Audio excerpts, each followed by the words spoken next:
तो हेलो शुरू करना। My name is A J. A J means Ajay Rathod. तो आपका स्वागत करता हूँ एसआरटी क्लासेस मध्ये। तो आज अपन हिंदी का व्याकरण लेंगे। तो व्याकरण आपको समझाता हूँ कुछ ही मिनटों में। यहाँ पर देखिए बस थोड़ा मिनट में आपको सिखाता हूँ। तो आज हम सीखेंगे रचना के आधार पर वाक्य भेद कैसे रहता है। तो आपको समझाता हूँ रचना के तो गाइस देखो, रचना के आधार पर वाक्य भेद हम आज सीखेंगे।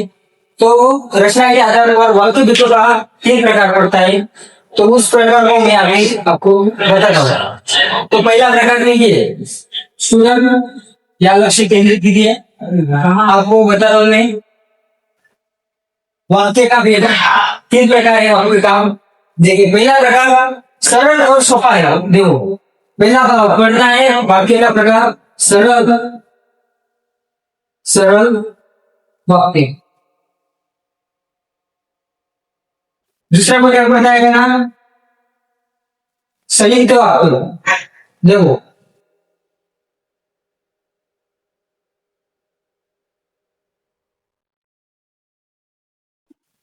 और स्टूडेंट अपना तीसरा तीसरा प्रकार पड़ता है मिश्र वाक्य।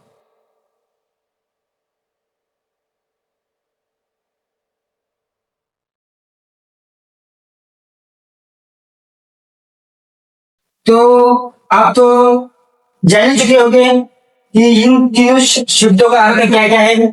सरल मतलब सोपे म्हणजे आपका समझ चाहिए कि सरल और सोपे भाषण में आपको जो बात समझती है वो सरल वाक्य में आपको समझती है।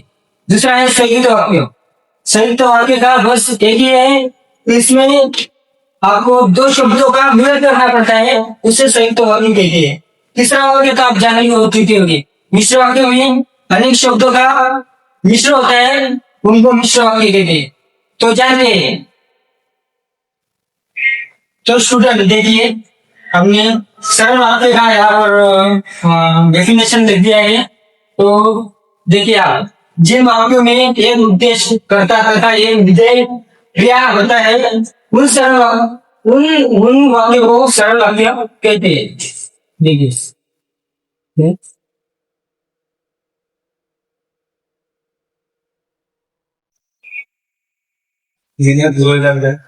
तो इनमें एक कर्ता और क्रिया होता है।